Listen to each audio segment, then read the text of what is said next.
This is the Uncommon Leadership Roundtable, where we bring smart people together to discuss hard topics in a fun way.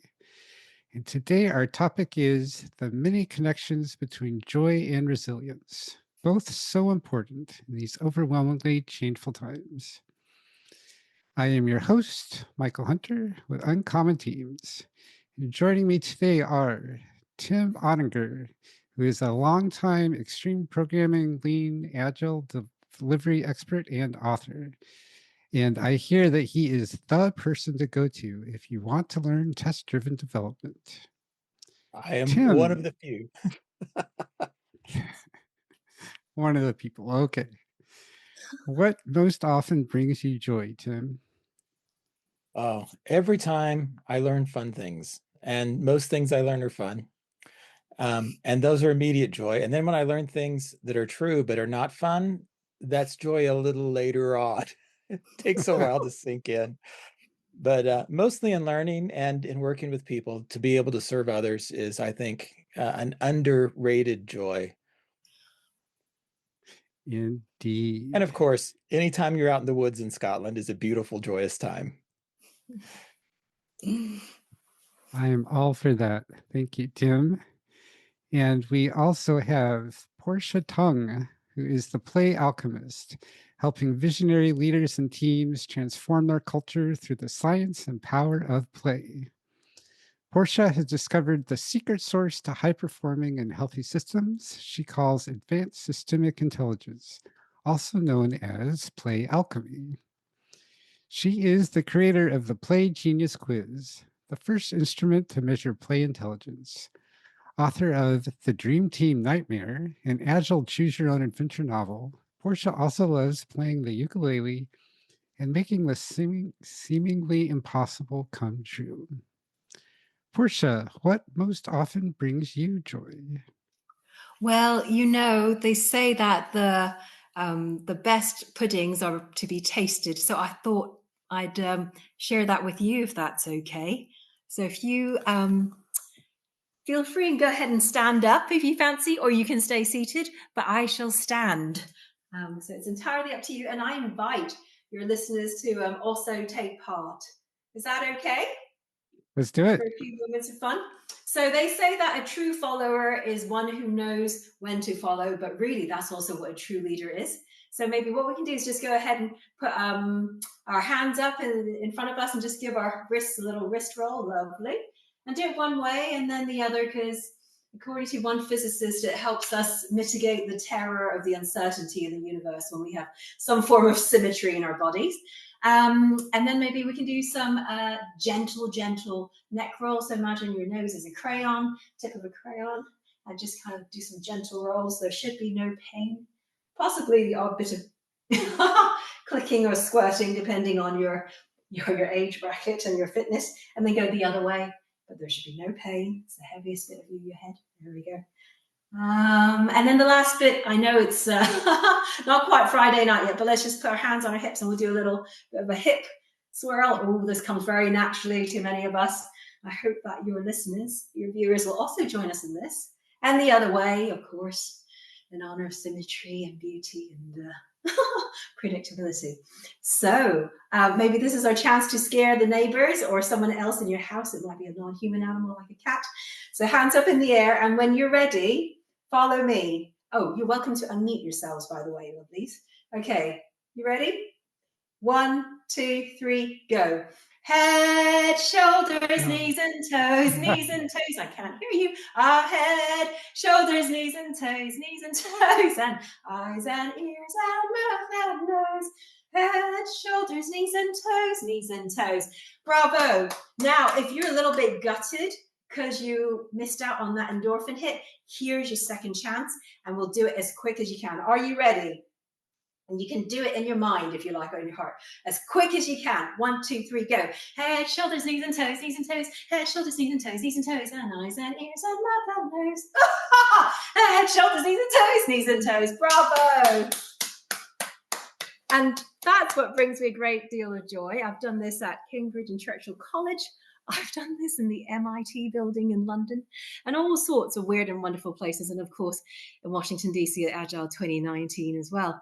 And I've found that thanks to the wisdom of children, this is one of the quickest ways of really recalibrating our bodies, as well as to really tune into whether or not we know where our eyes are relative to where our toes are, when sometimes we're just having that kind of discombobulated day. So that's me, how I have joy. Thank you, Michael. Back to you. Thank you, Portia.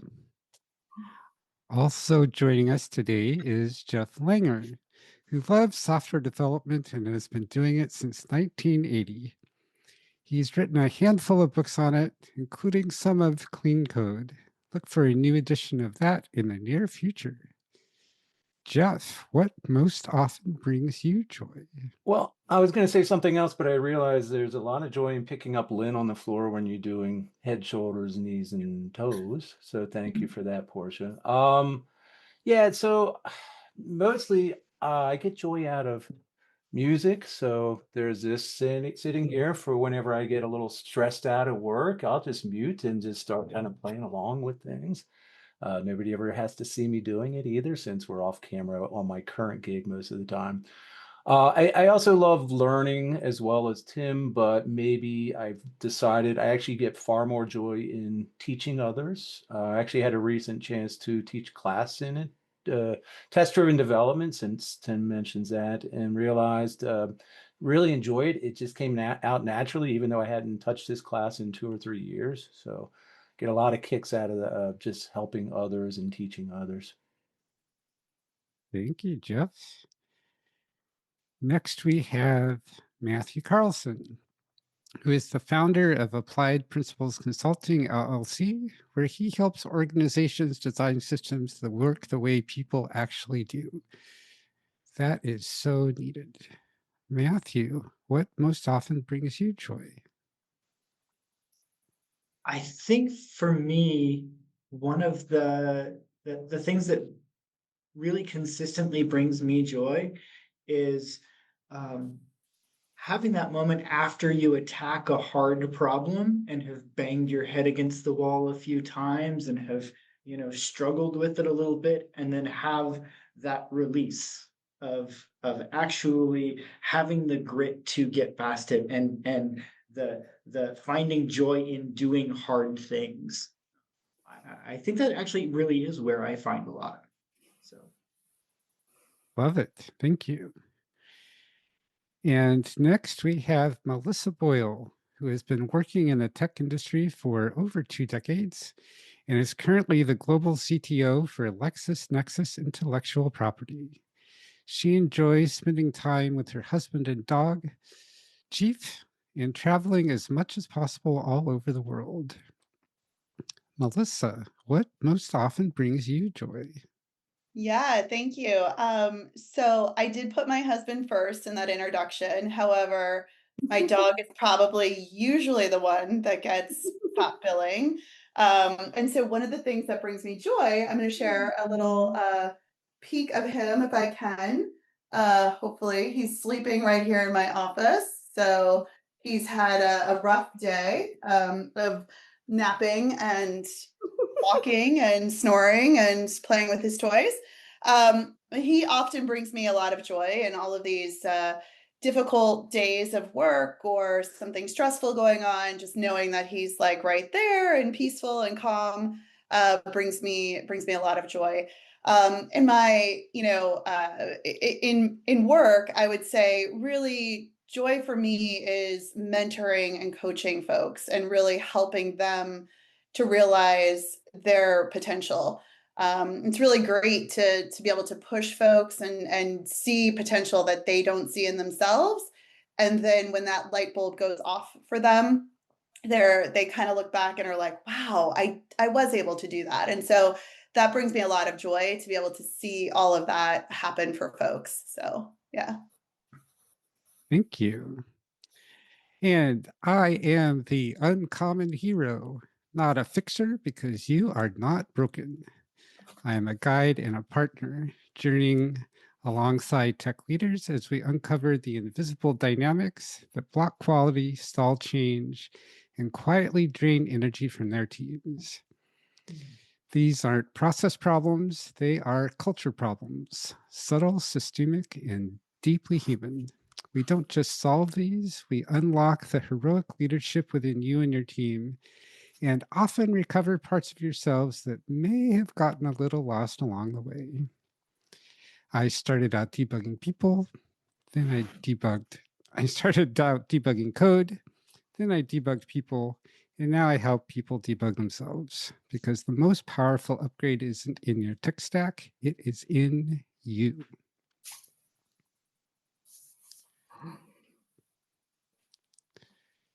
So to kick us off, Tim,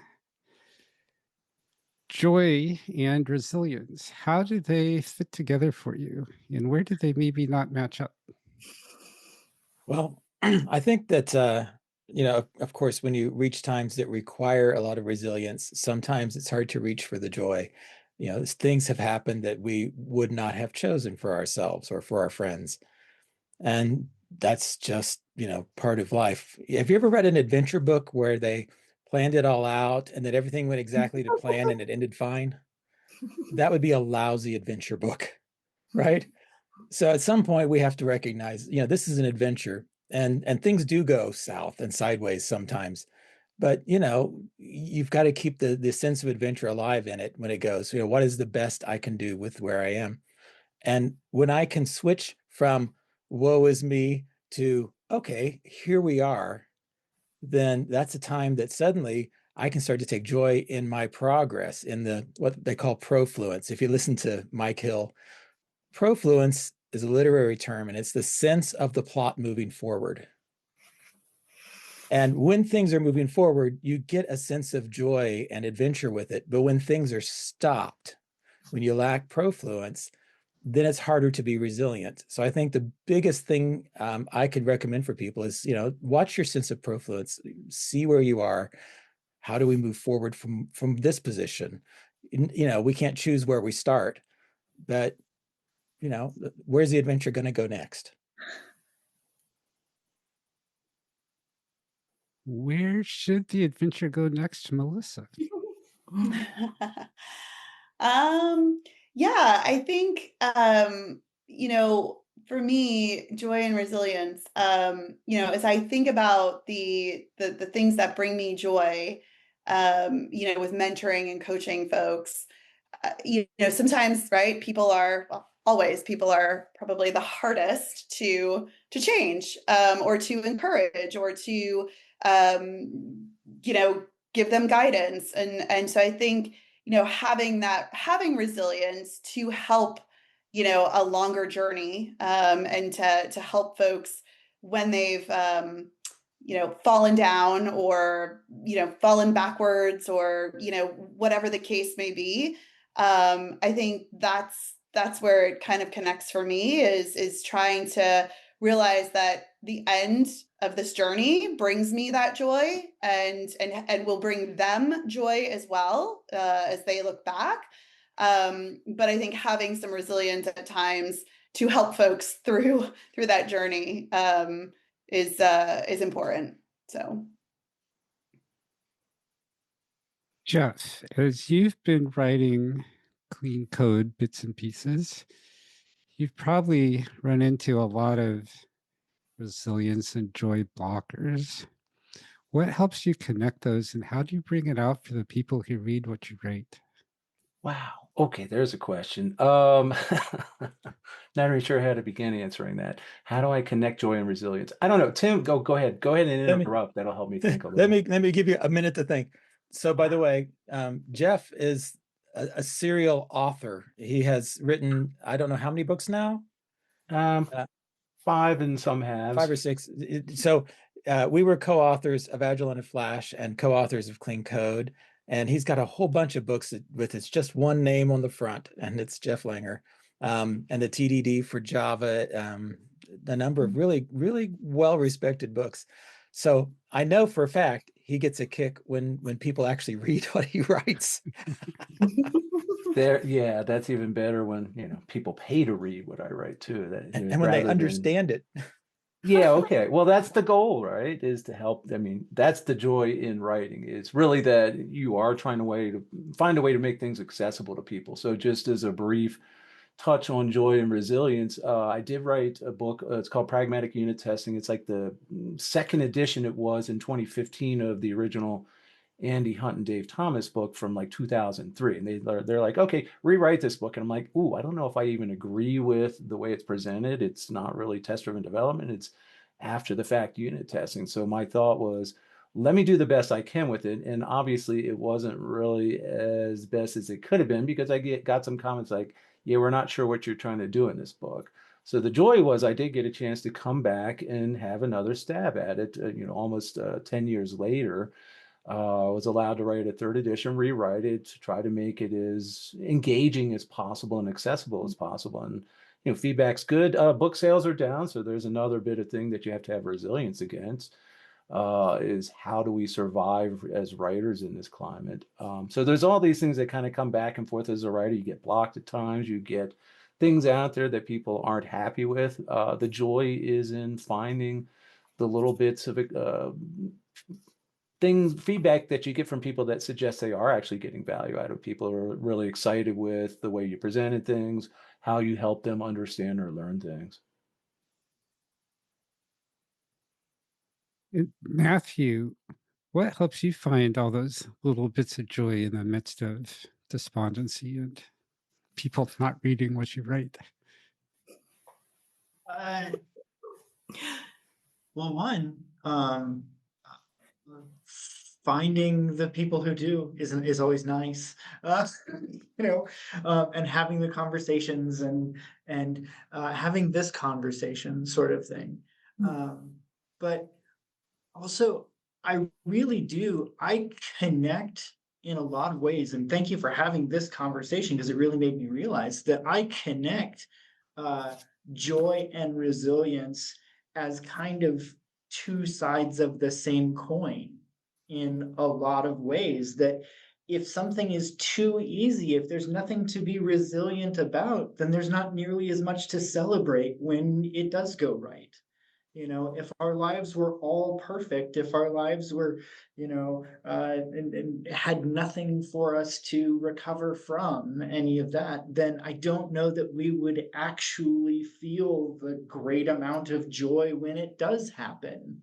And so, every once in a blue moon, when somebody does actually read something I write, I'm overjoyed, right? It's this amazing thing that we get to have this conversation. And so yeah, I guess I'm really thinking about the connection that way. And how do I find those things? I don't actually find it all that hard in daily life to find challenges. And so instead, I look for, okay, cool, how can we get the joy out of overcoming those challenges?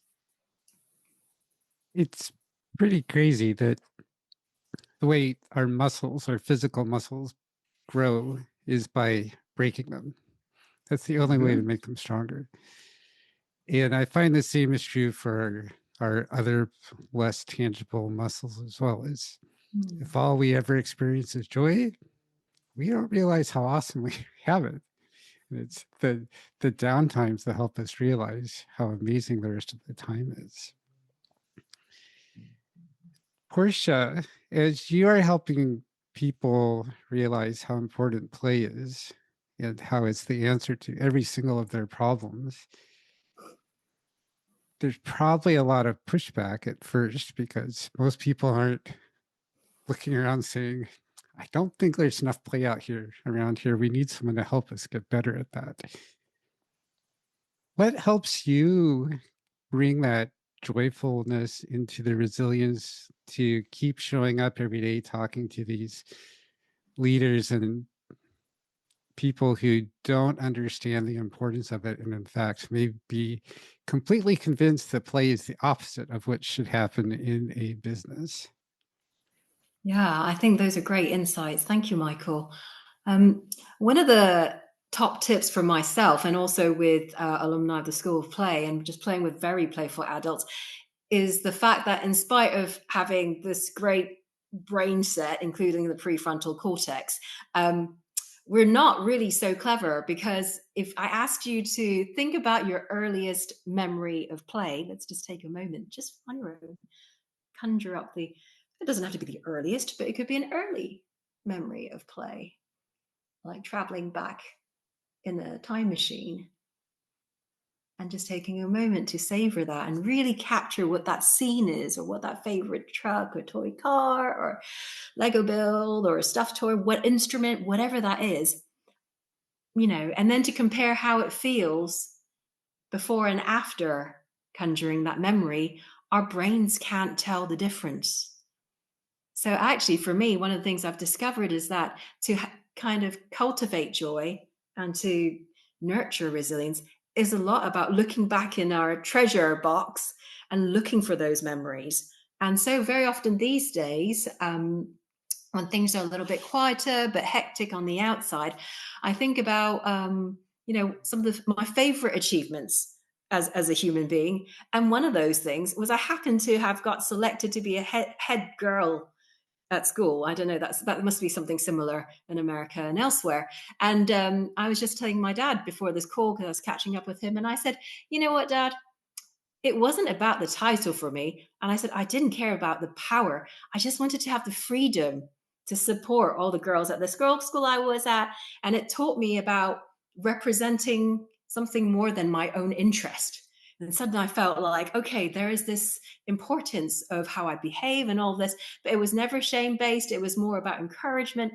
And that taught me more about leadership, to be honest, as in what you would benefit doing for the whole system, rather than in the 25 years I've observed it in large corporates and other different companies, right? And I think that's the key thing. When you sort of remember where you come from and all the goodies, then we can also rummage in that bag and find all the tools we need to get joy from, and also resilience.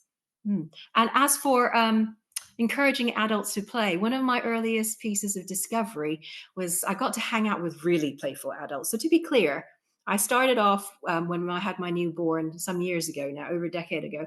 I realized holding this new baby that I didn't know how to play. In spite of having come up with a set of games, Creative Commons, Agile conferences, I was known for this. But I was holding my little baby and I thought, oh dear, I don't know what I'm doing. I don't want to, cast her into a curse of playlist childhood, because terrible things happen. And I thought, okay, I'm going to have to set off on this journey, find the tools and reclaim play for myself. And really, this is what's motivated me to do that.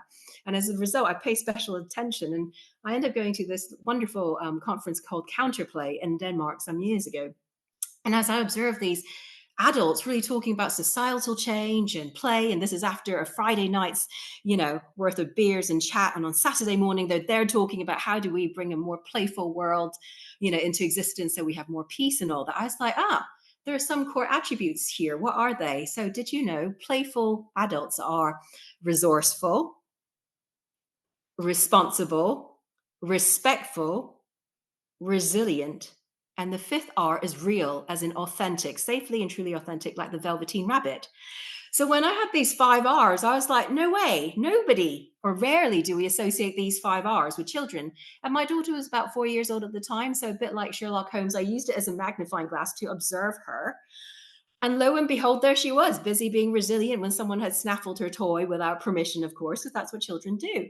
And then I'd watch her friends too. And it was just this most beautiful thing. And that led me to conclude, or at least a working hypothesis, that this is innate, these 5 R's. So what I do now is when I get invited into organizations or keynotes, when I talk about this work, it sort of settles in like a glitter jar, and it settles, and then somehow the truth hits home and the whole system relaxes. So very often managers will say to me, you came to give that talk a week ago. Like my leadership team has changed just from that talk. I think Tim has a little example there. And, people, it just resonates with them because it feels true. And actually then everybody kind of starts emerging, embodying these things that they just needed permission or recognition for. Yeah, it's a little bit of how I try to do it. Thank you. Melissa, as CTO, part of your responsibility is helping all of your engineers, everyone interacting with your technologies, to have that opening up experience and be able to do the work a little better for all the things that you bring into their life.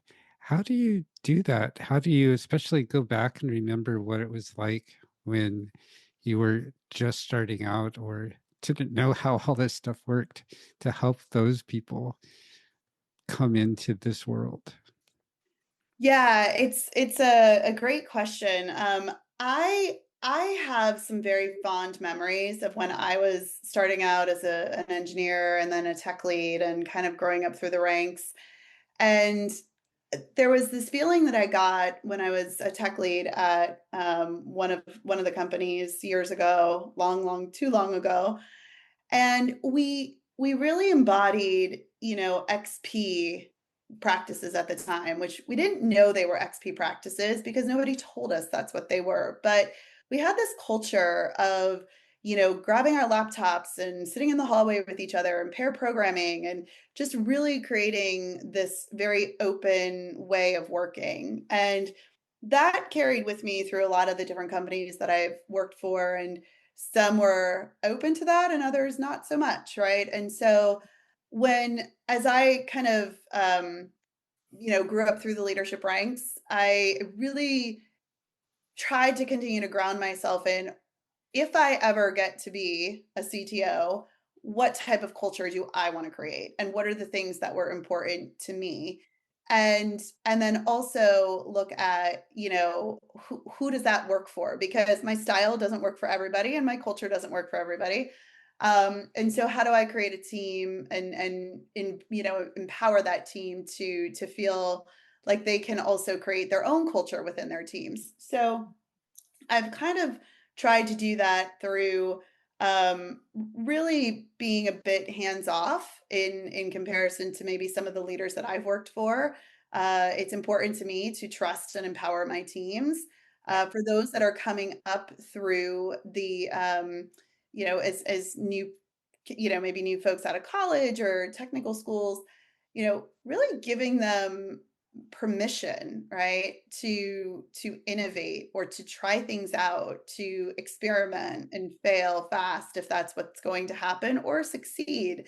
And I think, when people know that they have that permission and it's okay, and they've, even if it didn't work out, it's like, okay, so you tried it. Great. Let's move on. Right. And I also think being very accessible. So one thing that I really like to do with my organization is I make a point to get to every office that that I have folks in. I make it a point to, whether it's have coffee with people or talk to them or have, one-on-ones or ping them on Teams, right? But being very accessible and them knowing that I'm also like a human, not this, this CTO that just sits somewhere and directs them to do things, but actually invites them into the process. And funny story, I was just in South Africa, and my team in South Africa told one of my direct reports that, wow, she's not a god. She's actually a human being, and she's actually down to earth and very real. And so they have this perception, right, that because you have a title and because you have, a position in a company, that there's, there might be a certain way that you behave or that that you show up. And I think what was really cool about that moment is they saw me show up as my authentic self.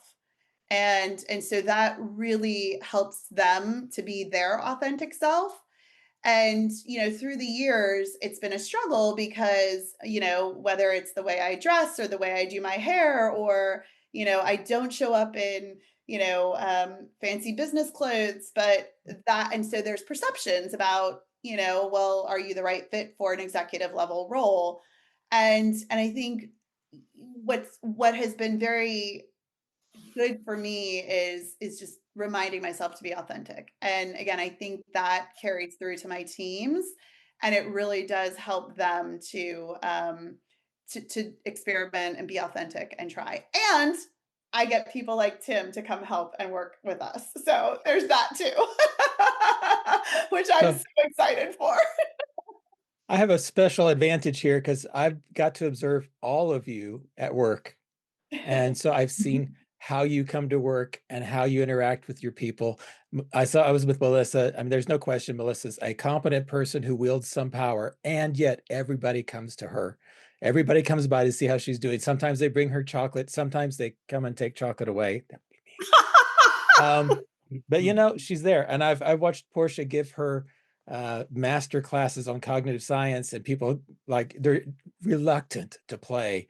And then 3 or 4 days later, or 2 or 3 weeks later, it's like, oh, I really learned something from that. You know, it's sneaky because she takes all this deep knowledge and slides it in as a game. And I can't tell you how many times I've heard people talk about Matthew or Jeff, the things that they learned working with them just for a day or two here and there, you know, that they suddenly, you know, come to realize, well, and Matthew didn't, you know, read his resume or anything, but his background is very much in organizational psychology. Is that correct? Is that the right term I should use? He has research. There we go, and he has a lot of awareness of how people work and how people work together that have allowed him to see things that sometimes are invisible to the rest of us. And so I've gotten these people because they are people who have a deep impact on the people around them all the time.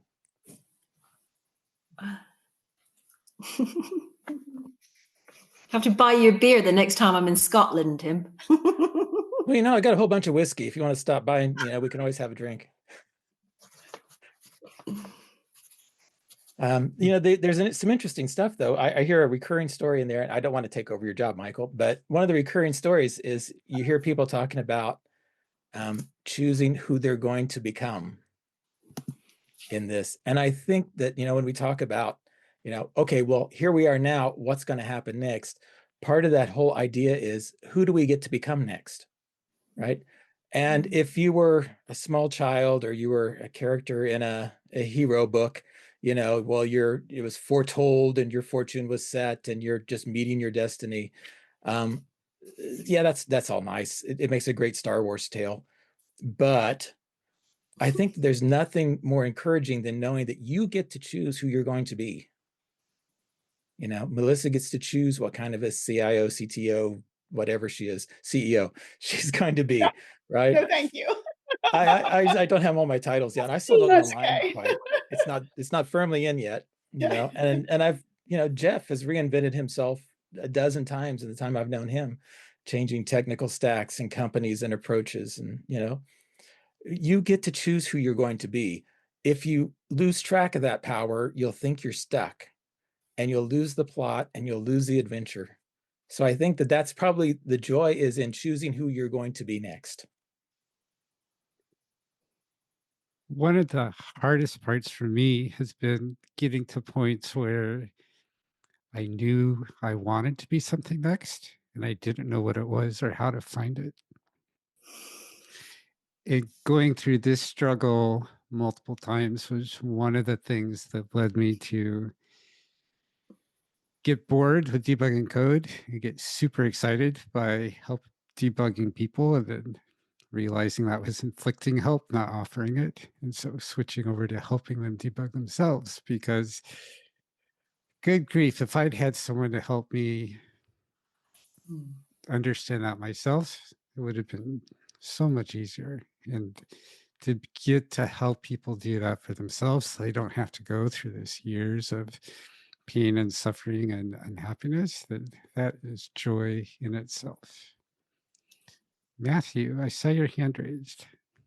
I did, because you said something that reminded me of, there's a friend of ours, I'm not sure how many people in here know him, probably everybody, Paul Tevis, who is both in the coaching community and the games community. He does a lot with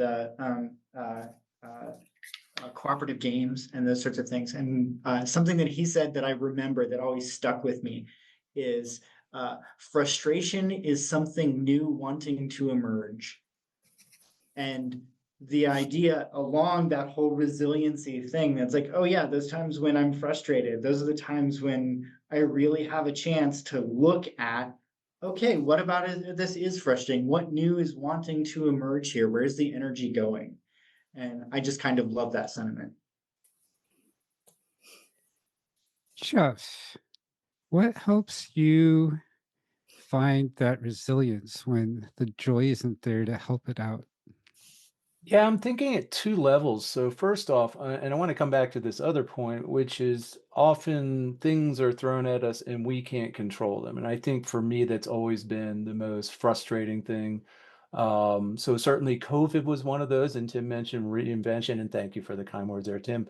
Certainly I try to figure out what does this mean for me? What's coming next? And so I rack my brain literally for a month or two trying to figure out what is the next chapter of my life. How am I going to survive in this world? So that begat a shift over to how do we do remote? Now we're seeing all of us being faced with, hey, maybe you don't have a job in a few years if AI takes over everything. So same kinds of things. So for me, it's been a little longer pondering, but to kind of answer your question a little more directly, I find that joy for me is not so much an emotion as it is having built habits that help support little incremental bits of joy throughout my day, throughout my life. So I mentioned the guitar. I mean, if I get frustrated, I'm sitting in a meeting and it's like, oh God, this is so tedious.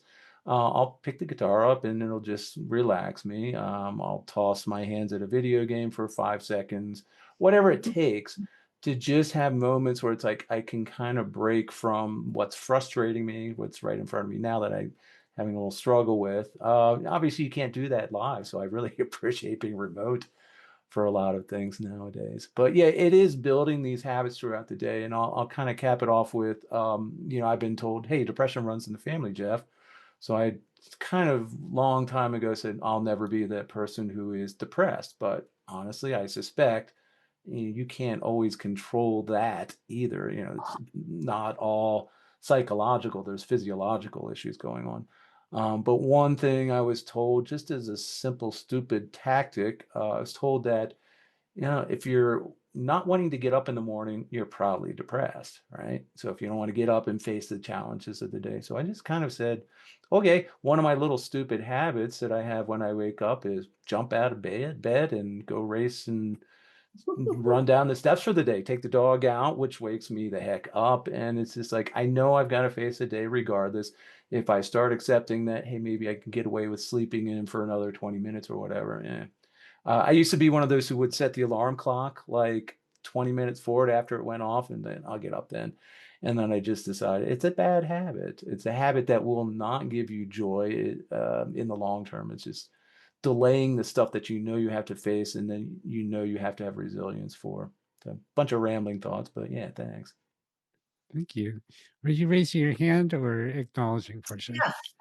Yeah, I'd like to share. Yeah. Sort of riffing off what Jeff said as well. What I found is that, of course, if we make room for all our feels, then it actually enlarges our capacity for joy. So, for example, as I listened to Jeff share his life hacks, one of the things he's done is actually remembered, as an RE hyphen, remembered that perhaps depression is part of all of our internal systems. And it's actually quite a useful alarm bell of sorts, right? Or a thermometer. And he's made room for it. And by accommodating it, he's developed this hack that actually keeps it at bay, I guess, like a hungry wolf. You make sure you feed it regular and then it won't gnaw at your ankles. So that's brilliant. And I wanted to just respond to Tim's sort of question challenge of who do we get to become? And for me, again, it's really interesting. Like this question of like, who's your hero and all this. And I've always found it challenging to answer. And for me, it's really about who do we get to become again? So, I turned 50 a couple of months ago, and I think I was making this return journey. It's like turning a huge ship around a couple of years before that. And I don't know if this resonates with you all and your listeners. But I find that now I'm reconnecting with folks like Rod Johnson, of Spring Source fame. And, he hired me for my second techie job and I learned programming from him. I helped with the Spring Framework before it was even a thing. And I remember the story for me here in the lesson is to work with great people. It's either capitals great or lowercase, it doesn't matter. And I met all of them at one of these great Java conferences. It's like Jürgen Höller, Adrian Collier, Rob Harrop, all of them. We're just there kind of drinking tea or whatever and chatting. And this penny drops in my mind. And I was like, just a clarifying question. You have never met face to face, and yet you don't argue about where you put your semicolon or how many white spaces you have before the end of line symbol and all of this. And they were like, they looked at me slowly. And this is the wonderful thing with hanging out with great people, right? They said, no. And I said, well, why don't you disagree? Because, the Perl community and everybody else argues about these things, and it's hard to form a community and a framework or whatever they want to produce. And they said, oh, we all read Rod's book and we all agreed. And then someone else piped up and they said, well, Jürgen eyeballs every single line of code that gets checked in.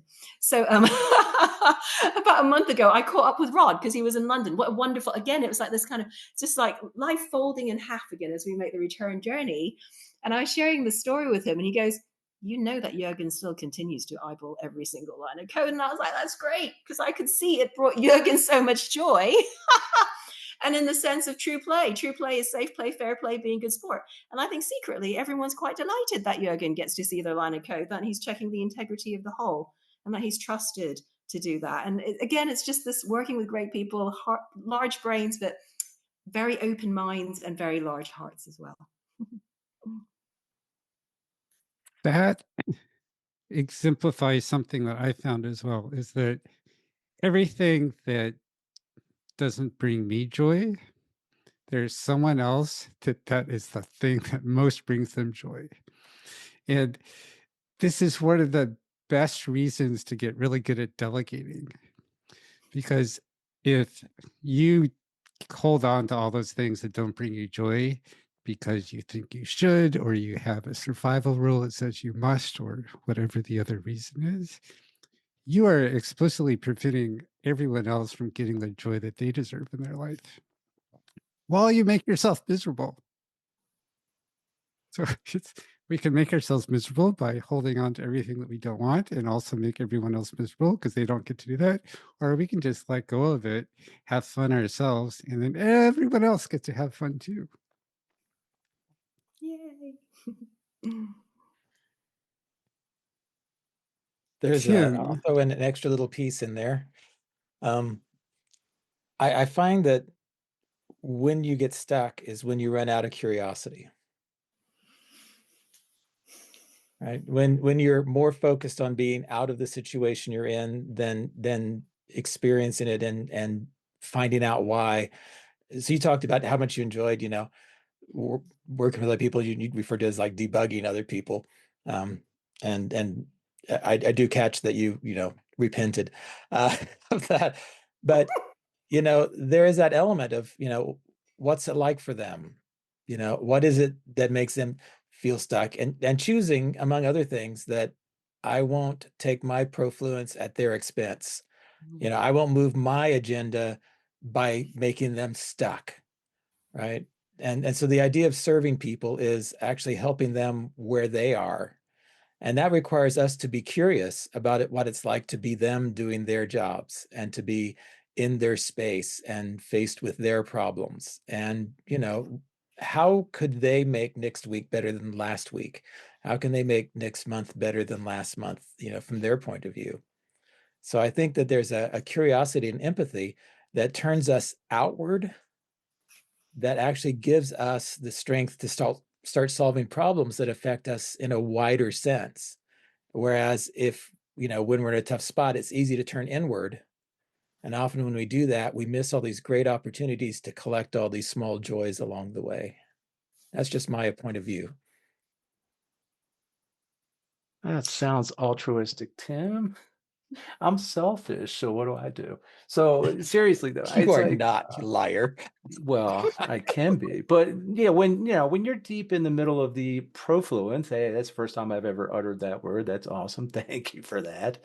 So it's tough, right? Because you think, am I ever going to get out of this? So yeah, thoughts are going inward. So I love that as a tactic to start saying, you know what, maybe this is an opportunity to go help others. And in turn, I mean, so helping people just helping others is a great way to start to find little bits of meaning. And I don't want to trivialize something like, oh, what Viktor Frankl said about being in the Holocaust. What was it? It's his man's search for meaning, right? So his quote was something to the effect that you find meaning in the suffering. It's how you cope with things like this. And so that's kind of what I realize a lot of what I'm doing is when I'm sitting there and doing my little noodling on the phone or guitar or whatever.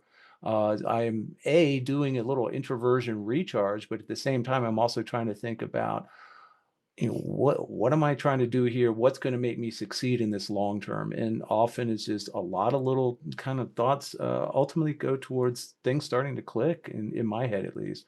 So that's the way I work. I'm a little odd, perhaps, but I think just finding the habits that give you the moments where you can back off, do these little mini recharges, overall leads toward a day where it's like I am still happy to get up in the morning and attack it, because there's going to be a lot of interesting things. They're not all going to be great.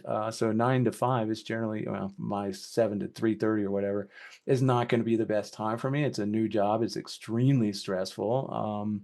So yeah, it's one way I'm able to survive those midday hours and then find the real joy in my evenings. Portia. Yeah, just in response, thank you, Jeff, to Tim as well. This notion of profluence, experiencing profluence ourselves at the expense of someone else. That reminds me of a concept by one of my teachers. Her name's Sarah Payton. And she writes about resonant empathy, how you learn to resonate with your own instrument and really fine tune what it is that's kind of affecting and entangling you, so that you can kind of emerge and offer whatever you have to offer cleanly. And she talks about tracking your emotional circuits. And one of the circuits that she talks about is predatory aggression. And so, one of the tips I would say is to invite each and every one of us to just notice when we might detect a bit of predatory aggression in ourselves. And what that really means is, my understanding is you end up shifting a little bit too far left in what would be called your instrumental brain, the doing brain, the critical thinking brain, the let's JFDI brain. I'm very exciting to get it done brain and all of that. And because we're so narrow goal focused, we've basically canceled everything else that's working in our bodies, both the right brain, the heart, and the stomach, the gut. And so we aren't able to be curious anymore. And so we end up predating on someone else, and then we become bigger than them. So it was an insight I had this morning to notice that I'd become this sometimes. Maybe towards a loved one, a little loved one, or maybe a big partner loved one, right? And just recognizing, oh, that's really interesting. Where did that come from? And it doesn't really matter, because at the end of the day, it's me who's responsible for how I am. But yeah, predatory aggression, something to play with in ourselves.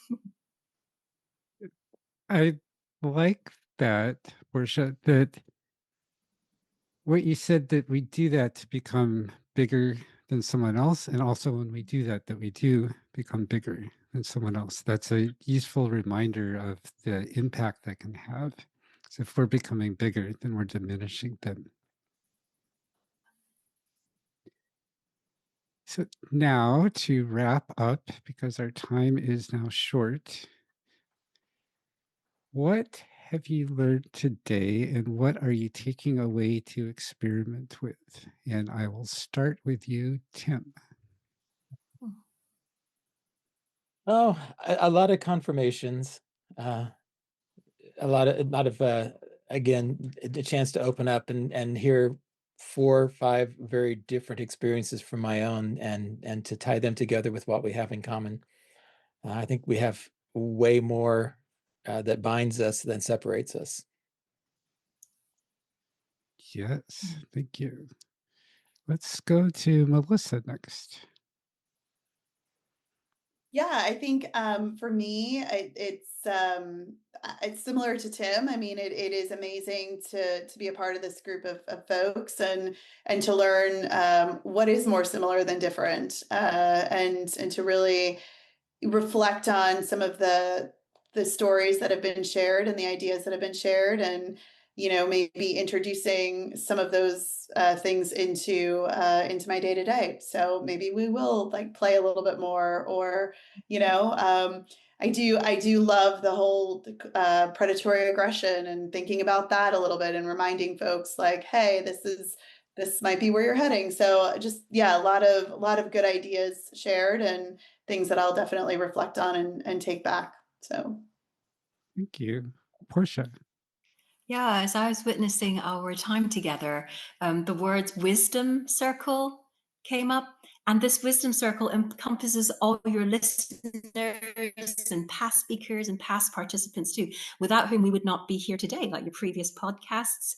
And the thing that we are so strongly united by, I feel, is curiosity. It's like curiosity over ego. And that I was just so struck by that when I heard Tim speak. After many years of playing together on the Agile track, and our paths missing last year in Brighton, that, he was just so curious about everything, that it didn't matter about what was currently right or what was currently wrong. And that if only we could explore it together, we'll get to the bottom of it. And then that'll become a new top. And then, and it's just so wonderful to have this curiosity. So I'd love to meet, more curious techies like yourselves and change the world for the better. Yes, let's do it. Matthew. A lot of the same. I mean, definitely. So curious. One of the things that I'm very curious about right now is looking at, it's like, oh, predatory aggression. That sounds very, very interesting. And I want to know more about it. Now I want to know what else is in the set. What is around that? What are the other things? And what are the other things that we can identify? And how do they fit with all of this? And so I've, got both curiosity and some joy that I'm going to dive into with that. So that's definitely one thing I'm walking away with. So thank you all very much. Thank you. Jeff. Yeah, absolutely great to meet the folks who you haven't met, and some really cool ideas. So I'm definitely digging into the predatory aggression as well. I think the biggest thing I took away, and maybe Tim kicked this all off with talking about actually loving learning, which also hearing the echoes in each of you otherwise, I realize just learning to know when others need the help, to reach out even more, I think comes right back at you in terms of helping solve my issue with feeling this, once again, profluence. Thank you, Tim. Yeah, my grandson had just mentioned something about wanting to learn more on the computer. So we started a series where, hey, he's learning Scratch, and it's actually really cool. Even in 2 lessons, it's amazing to see how much he's able to pick up, which is just very energizing for someone like myself who loves to try to help others, or claim to. Yeah, it's really cool. So I'm just going to continue to do more of that and see how much of that feeds back into my excitement about where things can go next. Thank you. During introductions, I didn't say what most often brings me joy. And one answer is my dog, BB, who has a squeak toy that she will just run around the house with for many minutes. And all I hear is squeak, squeak, squeak, squeak, squeak, squeak, squeak, squeak. That's the sound of joy, Delightful Michael. yeah. It really is. And she's just in utter joy. And one of the things that I'm taking away from our lovely conversation today is that joy, resilience, despondency, every emotion we're feeling, and whatever we want to do to shift that to something we more want to feel, it doesn't have to be a whole big production. It can be as easy as 5 seconds of playing the guitar, playing a game, grabbing a squeak toy, and running around the house like a maniac. There's one more small thing I'd like to add, Michael, if I may. Yes. It's to refer back to what Melissa talked about, her role as CTO, and it is that our love for learning is really a love for people. Mm. Yeah.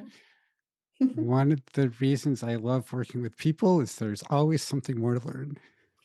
It's true. Every Plenty day. of surprises. Yes. Yeah, otherwise we'll end up finding ourselves answering questions nobody's asking anymore. Thank you all for a lovely conversation today. And thank you, audience. Portia, Tim, Matthew, Melissa, Jeff, and I would love to know what brings you resilience and joy and helps you connect the two. Thank you all and have a great day. Thanks. Thank you. Bye. Thank you.